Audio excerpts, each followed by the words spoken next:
फकीर की बददुआ से आया अजाब। चचा चमन मोहल्ले के सबसे कंजूस आदमी थे। उनके घर कोई मेहमान चला जाए तो रस्मी गुफ्तगू के बाद पूछते हैं कि चाय तो नहीं पिएंगे ना, कि उनकी चाय बहुत नुकसानदेह है। हाँ, शरबत थोड़ा गर्म है, चलेगा क्या? एक बिस्किट वाली दुकान अभी बंद पड़ी है, समोसे वाला तो अभी तेल गरम कर रहा है, अभी काफी वक्त लगेगा, आप कहाँ इतनी देर बैठे रहेंगे? बेचारा मेहमान ये सुनकर शर्मिंदा हो जाता। एक दिन दोपहर को किसी फकीर ने उनके घर का दरवाजा खटखटाया। चचा चमन ने दरवाजा खोले बगैर पूछा, कौन है? फकीर बोला, बेटा मेहरबानी करो, मुझे कुछ पैसे दे दो, मेरे पास सब्जी है, रोटी खरीद कर खा लूंगा। चाचा चमन ने बोला, जाओ जाओ, दफा हो जाओ, नहीं है मेरे पास पैसे। पता नहीं कहाँ कहाँ से ऐसे भिखारी आ जाते हैं मांगने के लिए, खाने से दिल नहीं भरता। चाचा चमन ने बेचारे फकीर को खूब बातें सुनाई। फकीर मायूस हो गया। आखिर उसकी जुबान से बददुआ निकली, अल्लाह तुझे हमेशा खाने से दूर रखे, तू भी कुछ ना खा सके। इतना कहकर वो फकीर वहां से चला गया।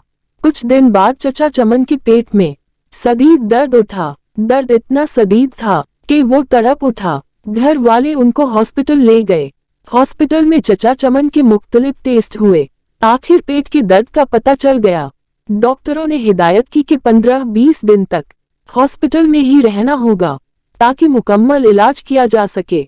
हॉस्पिटल से जब घर वापस आए तो कमजोरी से निढाल थे। बहुत बुरा हाल था, कोई चीज हजम नहीं होती, दही भी कहते तो उल्टी हो जाती। डॉक्टर के पास जाते तो वो कहता कि शायद आपने बदपरहेजी की है। टेस्ट करवाते तो सब ठीक आता। दवा बाकायदगी से इस्तेमाल करने के बावजूद तबीयत संभलने में नहीं आ रही थी। रंग पीला पड़ गया था, थोड़ा सा खाने से भी उल्टी हो जाती। चचा चमन की रातों की नींद उड़ चुकी थी। उनको मौत का खौफ होने लगा।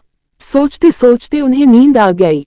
ख्वाब में देखा कि पुलाव की देग के पास बैठे हैं, वो सबको चावल बांट रहे हैं। सुबह उठकर चचा चमन ने घर वालों को अपना ख्वाब सुनाया तो उन्होंने मशवरा दिया कि गरीबों को खाना खिलाओ। चचा चमन ने खेरो बावर्ची को बुलवाया और उससे पूछा कि पुलाव की 10 किलो की देग पर कितना खर्चा आ जाएगा। बावर्ची ने खर्च बताया। चचा चमन 10 किलो की देग पर होने वाले खर्च का सुनकर बड़े परेशान हुए, लेकिन फिर सोचा कि शायद खैरात करने से मैं ठीक हो जाऊं। उन्होंने इतवार की एक दोपहर को ये मुश्किल मरहला तय कर ही लिया। मोहल्ले के नौजवानों की मदद से मोहल्लेदारों और गरीब लोगों को खाना खिलाया। चचा चमन अब काफी पुरसुकून रहने लगे, लेकिन जब उस फकीर का ख्याल आता तो फिर वही मनहूस दर्द शुरू हो जाता। कई दिन ऐसे ही बीत गए। एक शाम को किसी फकीर की आवाज आई, अल्लाह के नाम पे दे दो बाबा। चचा चमन भाग कर गए तो देखा कि वही फकीर खड़ा था जिसने उन्हें बददुआ दी थी।